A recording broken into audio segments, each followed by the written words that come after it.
கல்வாரி சிலுவையில் இயேசு கிறிஸ்து பேசின 5ஆம் வார்த்தை. யோவான் 19வது அதிகாரம் 28வது வசனம். அதன் பின்பு எல்லாம் முடிந்தது என்று இயேசு அறிந்து வேத வாக்கியம் நிறைவேறத்தக்கதாக தாகமாயிருக்கிறேன் என்றார். கிறிஸ்துவுக்குள் பிரியமானவர்களே, ஆண்டவராகிய இயேசு இந்த பூமியிலே மனிதனாக அவதரித்தார். நம்மளுடைய பாவங்கள் எல்லாவற்றையும் சுமந்தார். நம்மளுடைய அக்கிரமங்களை சுமந்தார்.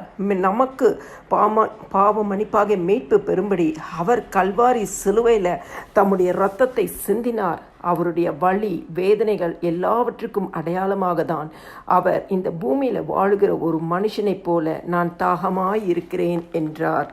வேதவசனம் நிறைவேறும்படியாய் சங்கீதம் 69:21, என் ஆகாரத்தில் கசப்பு கலந்து கொடுத்தார்கள், என் தாகத்துக்கு காடியை குடிக்க கொடுத்தார்கள். ஆண்டவர் தாகமாய் இருக்கிறேன் என்ற பொழுது காடியை கொடுத்தார்களாம். காடி நிறைந்த பாத்திரம் அங்கே வைக்கப்பட்டிருந்தது. அவர்கள் கடற்காளானினை காடியில் தோய்த்து ஈசோ புத்தண்டில் மாட்டி அவர் வாயினிடத்தில் நீட்டி கொடுத்தார்கள். இந்த வேத வாக்கியம் நிறைவேறும்படியாகவே நடந்தது. கிறிஸ்துக்குள் பிரியமானவர்களே, ஆண்டவராகிய இயேசு கிறிஸ்து நமக்காக கல்வாரி சிலுவையில் எல்லாவற்றையும் சுமந்தார். ஒரு மனிதனைப் போல தன் ரத்தம் சிந்தினதுக்கு பிற்பாடு தாகமாயிருக்கிறேன் என்று கதறுகிறார். எதற்காக கதறுகிறார்? நாம் ரட்சிக்கப்படும்படியாய், நாம் நித்திய ஜீவனை அடையும்படியாய். யோவான் 4வது அதிகாரம் 13-14 வசனம் சொல்கிறது, இயேசு அவளுக்கு பிரதியுத்தரமாக, இந்த தண்ணீரை குடிக்கிறவனுக்கு மறுபடியும் தாகம் உண்டாகும். நான் கொடுக்கும் தண்ணீரை குடிக்கிறவனுக்கு ஒரு காலம் தாகம் உண்டாகாது.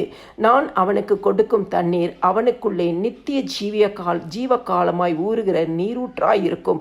இந்த நித்திய ஜீவ காலமாய் ஊறுகிற நீரூற்றை தருவதற்காகவே ஆண்டவராகிய இயேசு கிறிஸ்து கல்வாரில தம்முடைய ஜீவனை நமக்காக தந்தார்.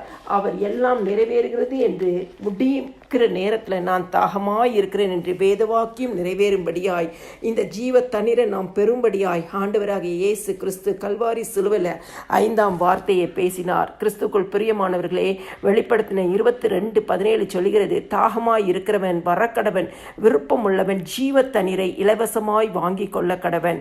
ஆண்டவராகிய இயேசு கிறிஸ்து ரட்சிப்பையும் பாவமன்னிப்பாக மீட்பையும் நமக்காக இலவசமாய் தந்திருக்கிறார். இந்த நாள் நாம் அனைவருமே இயேசு கிறிஸ்துவண்டில் வருவோம். இயேசு கிறிஸ்துவை சொந்த இரட்சகராக ஏற்றுக்கொள்வோம். அவரே வழியும் சத்தியமும் ஜீவனுமாய் இருக்கிறார். எல்லா துதியும் கனமும் மகிமையும் ஸ்தோத்திரமும் என் ஆண்டவராகிய இயேசு கிறிஸ்து ஒருவருக்கே செலுத்துகிறேன். ஆமேன்.